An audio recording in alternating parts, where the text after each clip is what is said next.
காலம் பல மிகப்பெரிய சாம்ராஜ்யங்களையும் கூட காணாம போக வச்சிருக்கு.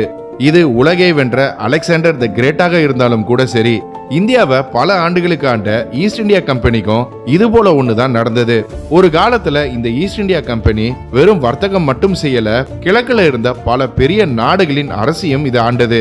பல கப்பல்கள் முதல் ரயில்வே வரைக்கும் எல்லாத்தையும் இந்த நிறுவனம் வச்சிருந்தது. 2,60,000 ராணுவ வீரர்கள் இந்த நிறுவனத்துல வேலை செஞ்சாங்க. நம்ம எப்பவுமே பிரிட்டிஷ் அரசு தான் இந்தியாவை அடிமைப்படுத்தியதுன்னு சொல்லுவோம். ஆனா உண்மை என்னன்னா, சில பிரிட்டிஷ் தனியார் நிறுவனத்தை சேர்ந்த தந்திரமான சில முதலாளிகள்னால தான் இந்தியா அடிமைப்படுத்தப்பட்டது.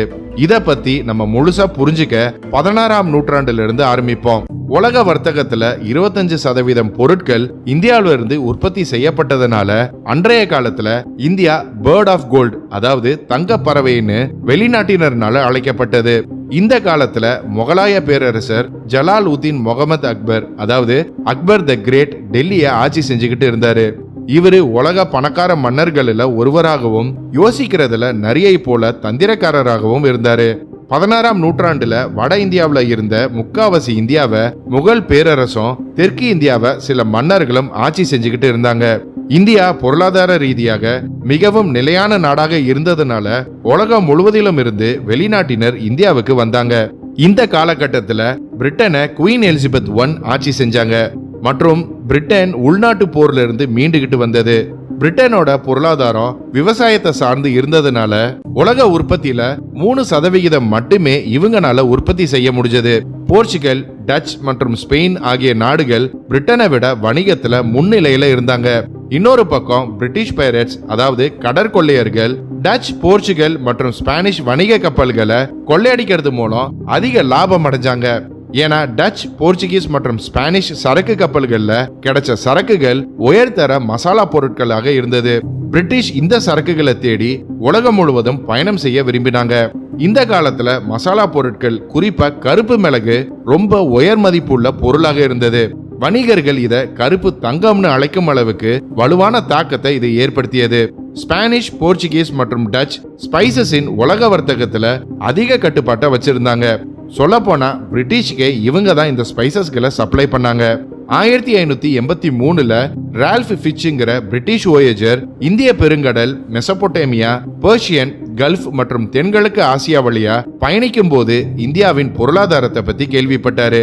இவர் திரும்பி அவருடைய நாட்டை நோக்கி பயணிக்கும் போது முதல்ல வங்காளத்தை கண்டுபிடிச்சாரு. இதுக்கப்புறம் இந்திய பெருங்கடலை சுத்தி போர்ச்சுகீசின் கொச்சின் மற்றும் கோவாவை கண்டுபிடிச்சாரு. ரால்ஃப் ஃபிட்ச்சின் இந்த தகவலை வச்சு சர் ஜேம்ஸ் லான்செஸ்டர்ங்கிறவர் 200 தொழிலதிபர்களை சேர்த்து the governor and company of merchants of London trading into the East இண்டீஸ்ங்கிற நிறுவனத்தை 31 டிசம்பர் 1600ஆம் ஆண்டு தொடங்கினாரு. இந்த நிறுவனம் தான் ஈஸ்ட் இந்தியா கம்பெனி. இந்த நிறுவனத்தை தொடங்க குவீன் எலிசபெத் I கிட்ட ஒப்புதல் வாங்கப்பட்டது. ஏன்னா அன்றைய காலத்துல இப்ப இருக்கிற மாதிரி யார் எங்க வேணும்னாலும் ஒரு நிறுவனத்தை தொடங்கி உலக வர்த்தகம் செய்ய முடியாது. இந்த பிரிட்டிஷ் ஈஸ்ட் இந்தியா கம்பெனியின் முக்கிய நோக்கமே உலகின் பல்வேறு இடங்களுக்கு போய் குறைஞ்ச விலையில ஸ்பைசஸ், அதாவது மசாலா பொருட்களையும் மத்த பொருட்களையும் வாங்கி திரும்பி ஐரோப்பாவுக்கு அதை வித்து அதிக லாபம் ஈட்டுறது தான் இவங்களுடைய நோக்கம். குவீன் எலிசபெத் I இந்த நிறுவனத்துக்கு கிழக்கு ஆசியா நாடுகளோடு வணிகம் செய்யற உரிமையை அளவுக்கு அதிகமாவே கொடுத்தாங்க. இதுக்கு என்ன அர்த்தம்னா, இந்த நிறுவனம் இவங்க சொந்த பணத்தை அச்சடிக்கலாம், சொந்த சட்டங்களை உருவாக்கலாம், சொந்த வெளியுறவு கொள்கை, அதாவது ஃபாரின் பாலிசியை உருவாக்கலாம், சொந்த நீதிமன்றத்தை நடத்தலாம், சொந்த தண்டனையை கொடுக்கலாம், சொந்த ராணுவத்தை உருவாக்கி சொந்த ஜூரிஸ்டிகேஷன், அதாவது அதிகார வரம்பை வச்சுக்கலாம்னு உத்தரவு கொடுக்கப்பட்டது. ஈஸ்ட் இந்தியா கம்பெனி அவங்களுடைய முதல் கப்பல் பயணத்தை தொடங்கியப்போ இவங்க இந்தோனேஷியாவை அடைஞ்சாங்க. இங்க ஏற்கனவே ஸ்பானிஷ், போர்ச்சுகீஸ் மற்றும் டச் வணிகர்கள் வணிகம் செஞ்சுக்கிட்டு இருந்தாங்க. இவங்களுக்கு சொந்தமான யுனைடெட் ஈஸ்ட் இந்தியா கம்பெனி அந்த பகுதியின் மிகப்பெரிய நிறுவனமாகவும் பிரிட்டிஷ் ஈஸ்ட் இந்தியா கம்பெனியை விட பெரியதாகவும் இருந்தது. இதனால பிரிட்டிஷ் இங்க இருந்து விரட்டப்பட்டாங்க. இதுக்கப்புறம் திரும்பியும் இந்த பகுதிக்கு போக பிரிட்டிஷ் திட்டமிட்டாங்க. ஆனா இந்த தடவை இவங்க இந்தியாக்குள்ள நுழைஞ்சாங்க. நான் ஏற்கனவே சொன்னதை போல போர்ச்சுகீஸ் இந்தியாவுல 1498ஆம் ஆண்டுல இருந்தே வர்த்தகம் செஞ்சுக்கிட்டு வந்தாங்க. ஆனாலும் பிரிட்டிஷ் இந்தியாக்குள்ள நுழைஞ்சு வர்த்தகம் செய்ய முடிவு செஞ்சாங்க. இந்த நேரத்துல இந்தியா ஒரு இண்டஸ்ட்ரியல் பவர் ஹவுஸாக கருதப்பட்டது. உலகம் முழுவதும் உள்ள ஜவுளி உற்பத்தியாளராக இந்தியா இருந்துச்சு. இப்போ சீனா உலகின் மொத்த உற்பத்தியில 28% உற்பத்தியை செய்யுது. அப்போ இந்தியா மட்டுமே 25% உற்பத்தியை செஞ்சுக்கிட்டு வந்தது. ஐரோப்பாவின் மொத்த பொருளாதாரத்தையும் சேர்த்தா கூட இந்தியாவின் பொருளாதாரத்தை நெருங்க முடியாது. சொல்ல போனா இந்தியா அப்போ ஒரு உலக வல்லரசு நாடாக இருந்தது.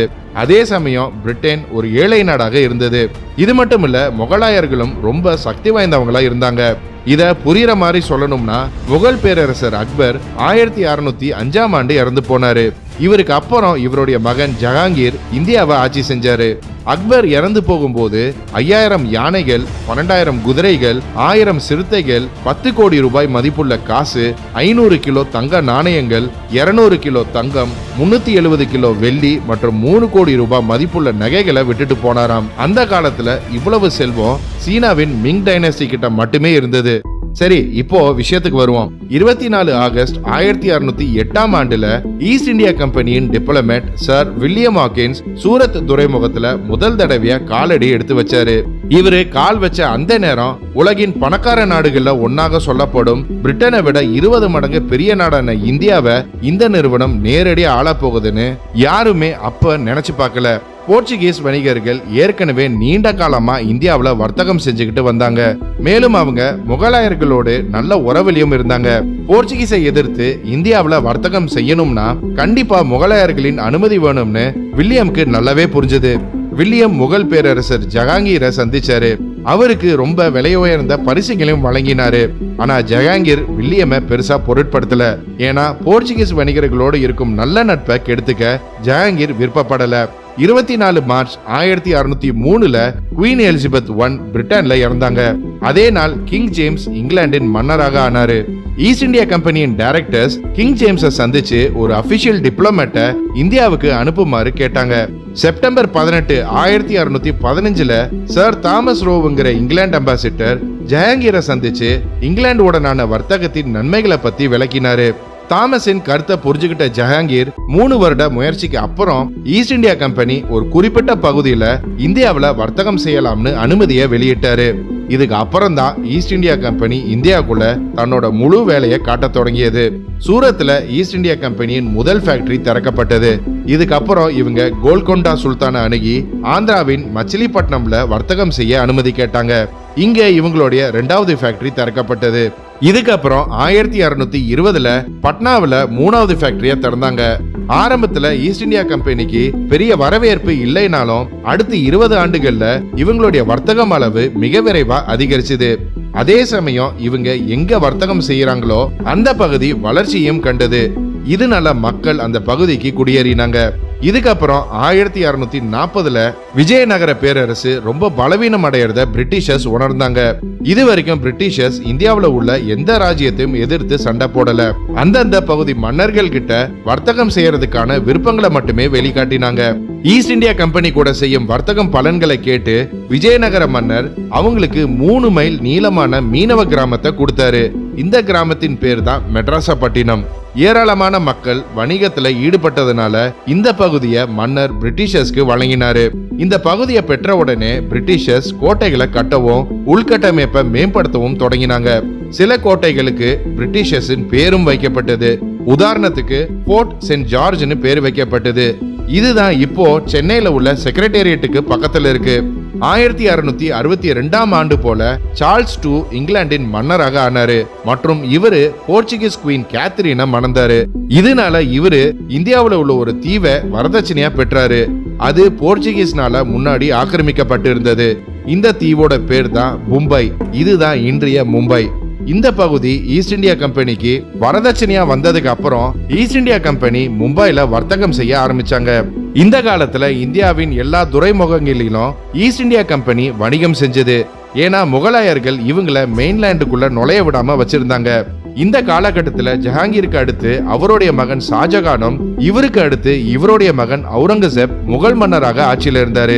இந்த காலகட்டத்துல வங்காளம் அப்படின்னா அது ஒடிசா, வங்காளம், பங்களாதேஷ் மற்றும் பீகார் சேர்ந்து ஒரே பகுதியாக இருந்தது. இந்த பகுதி இந்தியாவுல மட்டுமில்ல உலகிலேயே ரொம்ப வளமான பகுதியாகவும் இருந்துச்சு. அதுவும் டாக்காவின் ஜவுளி உற்பத்தி பயங்கர உயரத்துல இருந்த காலம் இது. டாக்காவின் மஸ்லிம் துணிக்கு பயங்கர டிமாண்ட் இங்கிலாந்துல இருந்தது. இது போக மசாலா, பட்டு, பருத்தி, வெல்லம், வெள்ளப்பாகு மற்றும் மினரல்ஸ்னு ஏகப்பட்ட பொருட்களுக்கு ஐரோப்பாவில் அதிக டிமாண்ட் இருந்தது. ஈஸ்ட் இந்தியா கம்பெனி பெங்கால்ல வர்த்தகம் செய்யணுங்கிற அவங்களுடைய கனவுக்கு இதுதான் காரணம். இதுவே இந்தியாவின் வரலாற்றையும் மாத்தியது. இந்த காலகட்டத்தில் பெங்காலின் கவர்னராக சாயிஸ்டா கான் இருந்தாரு. இவரு முகலாய பேரரசர் அவுரங்கசீப்பின் மாமா ஆவாரு.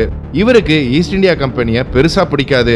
பெங்கால்ல வர்த்தகம் செய்ய ஒப்புதல் வழங்கும்படி சாயிஸ்டா கானை சந்திச்சு ஒத்துக்க வைக்கிறதுக்கு East India Company William Hedges அனுப்பியது. வில்லியம் ஹெட்ஜஸ் ரொம்ப புத்திசாலிங்கிறதுனால இவரு கான ஒப்புக்கொள்ள வச்சு ஒப்பந்தங்களை செஞ்சு பெங்கால்ல சின்ன அளவிலான வர்த்தகத்தை தொடங்கினாங்க. 1681ஆம் ஆண்டுல ஈஸ்ட் இந்தியா கம்பெனியின் டைரக்டர்ஸ் மாற்றப்பட்டாங்க. அப்போ பெங்காலுக்கு வந்தவர் ஜோஷியா சைல்டு. இவரு கொஞ்சம் திமிரு பிடிச்சவரு மற்றும் வில்லியம் பெங்கால் கவர்னர் கிட்ட செஞ்ச ஒப்பந்தங்கள் எதையுமே இவரு சரியா பின்பற்றல. இதனால ஷாயிஸ்டா கான் ரொம்ப கடுப்பாகி ஈஸ்ட் இந்தியா கம்பெனியின் பெங்கால் ஃபேக்டரியின் வரிய 2% உயர்த்தி 3.5% ஆக்கினாரு. ஜோஷியா சைல்டு இந்த புது வரியை ஏற்க மறுத்தாரு. மாறாக சிட்காங்க பிரிட்டிஷ் கைப்பற்றுவதாக மிரட்டினாரு. ஆனா ஜோஷியா சொல்றத கொஞ்சம் கூட மதிக்காம கவர்னர் வரிய விதித்தாரு. இது எல்லாமே 1686ஆம் ஆண்டுல நடந்துகிட்டு இருந்தது. ஜோஷியா சைல்டு ரொம்ப கோபம் அடைஞ்சாரு. இதுல சிட்காங்க தாக்க முடிவு செஞ்சாரு. லண்டன்ல இருந்து 19 போர்க்கப்பல்கள், 200 பீரங்கிகள் மற்றும் 600 ராணுவ வீரர்கள் வரவழைக்கப்பட்டாங்க. முகலாயர்கள் மேல தாக்குதல் நடத்தப்பட்டது. ஆனா முகலாயர்கள் ரொம்ப வலிமையானவங்களா இருந்தாங்க. ஈஸ்ட் இந்தியா கம்பெனியை தோற்கடிச்சாங்க. அவுரங்கசீப் ஈஸ்ட் இந்தியா கம்பெனியின் எல்லா ஃபேக்டரிகளையும் மூடினாரு. பம்பாய் மேலையும் தாக்குதல் நடத்துவதாக சொல்லி பிரிட்டிஷ இந்தியாவை விட்டு விரட்ட போவதாக மிரட்டினாரு. இவங்க மிகப்பெரிய தவற பண்ணியதாகவும் ஈஸ்ட் இந்தியா கம்பெனியின் இத்தனை வருஷம் உழைப்பு வீணானதையும் நினைச்சு பிரிட்டிஷர்ஸ் கவலைப்பட்டாங்க. இவங்க எந்த ஈகோவும் காட்டாம முகலாயர்கள் கிட்ட மன்னிப்பு கேட்க தொடங்கினாங்க. பல வருடங்கள் மன்னிப்பு கேட்டு முகலாயர்களின் கால கூட ஆங்கிலேயர்கள் விழுந்தாங்க. ஆனா 1690ஆம் ஆண்டு போலதான் பிரிட்டிஷர்ஸை மன்னிச்சு திரும்பியும் அவங்க வர்த்தகத்தை தொடங்க ஒப்புக்கிட்டாங்க. இதுக்கப்புறம் ஈஸ்ட் இந்தியா கம்பெனி பல ஆண்டுகளுக்கு அமைதியா வர்த்தகம் செஞ்சாங்க. ஆனா சரியான நேரத்துக்காக காத்துக்கிட்டு இருந்தாங்க. 1707ஆம் ஆண்டு போல அவுரங்கசீப் இறந்து போனாரு. இதுக்கு அப்புறம் தான் ஆங்கிலேயர்களின் முழு ஆட்டமும் தொடங்கியது. ஏன்னா அவுரங்கசீப்பின் மரணத்துக்கு அப்புறம் நிறைய முகல் பேரரசர்கள் மாறினாங்க. அடுத்து 10 ஆண்டுகள்ல முகல் சாம்ராஜ்யம் ரொம்பவே பலவீனம் அடைய ஆரம்பிச்சது. இதனால முகல் சாம்ராஜ்யத்துக்கு கீழே இருந்த நவாபுகள் எல்லாம் ஒருத்தருக்கு ஒருத்தர் போட்டி போட்டு அவங்க பலத்தை காட்ட ஆரம்பிச்சாங்க. ஈஸ்ட் இந்தியா கம்பெனி இந்த நவாபுகளுக்கு நடுவுல சண்டைய மூட்டி விட்டு வேடிக்கை பார்த்தது. இன்னொரு பக்கம் தன்னோட பலத்தை அதிகரிக்க தொடங்கியது. இந்த சூழ்நிலைய தனக்கு சாதகமாக்கி லட்சக்கணக்கான உள்ளூர் மக்களை சேர்த்து தன்னோட ராணுவத்தை பெருசாக தொடங்கினாங்க. இன்னொரு பக்கம் மராட்டியர்கள் மற்றும் சீக்கியர்கள் முகலாய பகுதிகளை தாக்கி கைப்பற்றிக்கிட்டு இருந்தாங்க. இதனால முகலாய பேரரசின் ஆட்சி கொஞ்சம் கொஞ்சமா உடைய ஆரம்பிச்சது. ஆனா பெங்கால்ல முகல் ஆட்சி தான் நடந்துகிட்டு இருந்தது. 1756ஆம் ஆண்டுல பெங்காலின் நவாபான அலிவர்தி கான் இறந்து போனாரு. இவருக்கு அப்புறம் சிராஜ் உத் தௌலா அடுத்து பெங்கால் நவாபாக ஆனாரு. சிராஜுக்கு ஈஸ்ட் இந்தியா கம்பெனியின் படைகள் பெருசாகிறது பிடிக்கல. இதனால ஈஸ்ட் இந்தியா கம்பெனிக்கும் இவருக்கும் நடுவுல பெரிய போர் நடந்தது. 23 ஜூன் 1757 நடந்த இந்த போரை தான் வரலாறுல தி பேட்டில் ஆஃப் பிளாசேன்னு கூப்பிடுறோம். ஈஸ்ட் இந்தியா கம்பெனியின் ராணுவத்தை ராபர்ட் கிளைவ் தலைமை தாங்கினாரு. இந்த போரிலையும் ஈஸ்ட் இந்தியா கம்பெனியின் சூழ்ச்சி இருந்தது. சிராஜின் ராணுவ படை தலைவனாக மிர் ஜாஃபர் இருந்தாரு. இவருக்கு பெங்காலின் அடுத்த நவாப் ஆகணும்னு ஆசை இருந்தது. இந்த ஆசையை பயன்படுத்தி மிர் ஜாஃபரை தன்னோட கைக்குள்ள வச்சுக்கிட்டாரு ராபர்ட் கிளைவ். சுமார் 50,000 வீரர்கள், 500 யானைகள், 50 பீரங்கிகளுடன் சிராஜ் உத் தௌலாவின் ராணுவம் ஈஸ்ட் இந்தியா கம்பெனியை எதிர்த்து போரிட்டது. ஆனா ஈஸ்ட் இந்தியா கம்பெனி வெறும் 3000 வீரர்களை வச்சு சிராஜ மிர் ஜாஃபர் உதவியோடு தோற்கடிச்சாங்க. இந்த போருக்கு அப்புறம் மிர் ஜாஃபர் பெங்காலின் அரியானைய பெற்றாரு. ஆனா இவருடைய கண்ட்ரோல் பிரிட்டிஷர்ஸ் கிட்ட இருந்துச்சு. இதுல இருந்து வெளிவர மிர் ஜாஃபர் டச்சுக்காரர்களின் உதவியை பெற்றாரு. ஆனா அவங்க திரும்பியும் போர்ல தோத்து போனாங்க. இந்த போருக்கு பேர் தான் தி பேட்டில் ஆஃப் புக்சர். இதுக்கப்புறம் பெங்கால் பகுதியில இருந்து டாக்ஸ் வசூலிக்கும் உரிமை ஈஸ்ட் இந்தியா கம்பெனி கிட்ட போனது. இதுக்கு அப்புறம் தான் 1765ஆம் ஆண்டு தி ட்ரீட்டி ஆஃப் அலகாபாத் ஒப்பந்தம் நடைபெற்றது.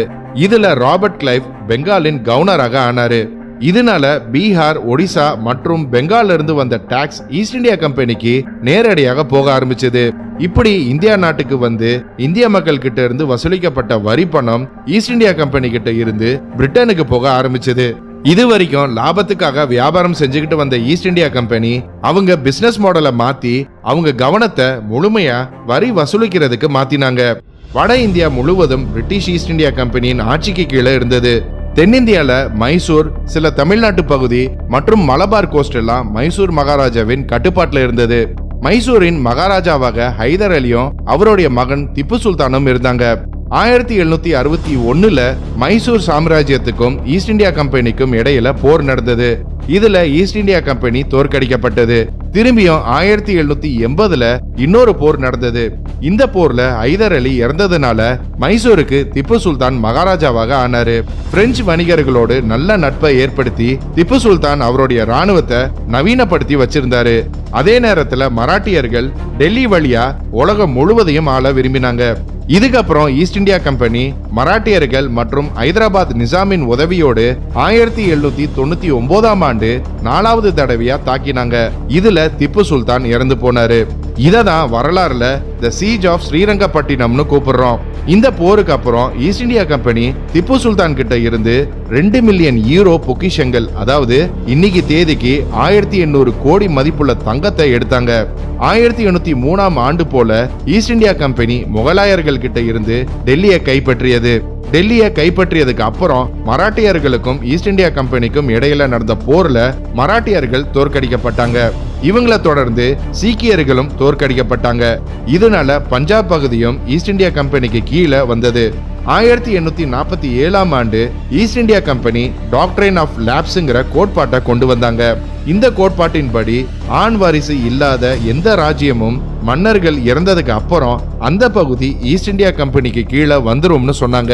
இதனால உதய்பூர், ஜான்சி மற்றும் அவாத் பகுதிகள் ஈஸ்ட் இந்தியா கம்பெனிக்கு கீழே வந்தது. இப்படியே ஆங்கிலேயர்கள் முழு இந்தியாவையும் அவங்க கட்டுப்பாட்டுக்கு கீழே கொண்டு வந்தாங்க. 19ஆம் நூற்றாண்டின் தொடக்கத்துல ஈஸ்ட் இந்தியா கம்பெனியின் மொனாபொலி உரிமையை பத்தி பிரிட்டன் பார்லிமெண்ட்ல கேள்விகள் எழுப்பப்பட்டது. 1813 ஆண்டுல பிரிட்டன் பார்லிமெண்ட் மத்த நிறுவனங்களுக்கும் இந்தியாவில் வர்த்தகம் செய்யலாம்னு சட்டத்தை போட்டது. 1835 பிரிட்டிஷ் அரசாங்கம் இந்த நிறுவனம் கிட்ட இருந்து வர்த்தக உரிமையை பறிச்சது. அதாவது ஈஸ்ட் இந்தியா கம்பெனி அரசாங்க நிறுவனமாக அறிவிச்சது. 1887 பிரிட்டிஷ் ஈஸ்ட் இந்தியா கம்பெனி எதிர்த்து இந்தியாவில் மிகப்பெரிய கிளர்ச்சி நடந்தது. இந்த கிளர்ச்சிக்கு ஈஸ்ட் இந்தியா கம்பெனி தான் பொறுப்புன்னு சொல்லி இங்கிலாந்து ராணி இந்த நிறுவனத்தின் எல்லா உரிமைகளையும் 1858 கவர்மெண்ட் ஆஃப் இந்தியா ஆக்ட்ங்கிற சட்டத்தின் பேர்ல ரத்து செஞ்சு இந்தியாவை இங்கிலாந்து ராணியின் நேரடி ஆட்சிக்கு கீழே கொண்டு வந்தாங்க. இந்த ஈஸ்ட் இந்தியா கம்பெனி கிட்ட இருந்த 2,60,000 ராணுவ வீரர்கள் பிரிட்டிஷ் ராணுவத்துல சேர்க்கப்பட்டாங்க.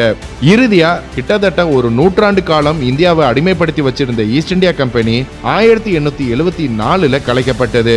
சரி, இன்னைக்கு அந்த கம்பெனி எங்க இருக்குன்னு நீங்க கேட்கலாம். இந்த நிறுவனம் இன்னைக்கு இந்தியா வம்சாவளியை சேர்ந்த தொழிலதிபரான சஞ்சீவ் மெஹ்தா கிட்ட இருக்கு. சஞ்சீவ் இந்த கம்பெனியை 2010 $15 மில்லியன், அதாவது 120 கோடிக்கு வாங்கினாரு. இன்னைக்கு ஈஸ்ட் இந்தியா கம்பெனி ஆன்லைன்ல காஃபி, டீ, சாக்லேட் போன்றதை வித்துக்கிட்டு வருது. ஷார்ட்டா சொல்லணும்னா ஒரு நூற்றாண்டுக்கு ஈஸ்ட் இந்தியா கம்பெனி இந்தியாவை கொள்ளையடிச்சது. 1858க்கு அப்புறம் இன்னொரு நூற்றாண்டுக்கு பிரிட்டிஷ் அரசாங்கம் இந்தியாவை கொள்ளையடிச்சது. இந்திய பொருளாதார நிபுணரான உஸ்தாத் பட்நாயக்கின் ரிப்போர்ட்டின் படி கிட்டத்தட்ட 200 ஆண்டுகளுக்கு இந்தியாவை ஆண்ட ஆங்கிலேயர்கள் இந்தியாவில இருந்து $45 டிரில்லியன் மதிப்பிலான செல்வத்தை எடுத்துக்கிட்டு போயிருக்காங்க. இதையெல்லாம் வச்சு பார்க்கும்போது யாருங்க சொன்னா இந்தியா கஷ்டப்படும் நாடுன்னு? ஒரு காலத்துல வல்லரசு நாடாக இருந்த நம்ம முன்னோர்களின் அறியாமையை பயன்படுத்தி நம்ம கொள்ளையடிக்கப்பட்டிருக்கோம். இதுதான் உண்மை. ஆனா இதுல ஒண்ணு நம்ம கவனிக்கணும். நம்மள கொள்ளையடிச்சவங்களின் இன்றைய பொருளாதாரம் குறைஞ்சிக்கிட்டே வருது. அதுவே கொள்ளையடிக்கப்பட்ட நம்ம பொருளாதாரம் இன்னைக்கு முன்னேறிக்கிட்டே வருது.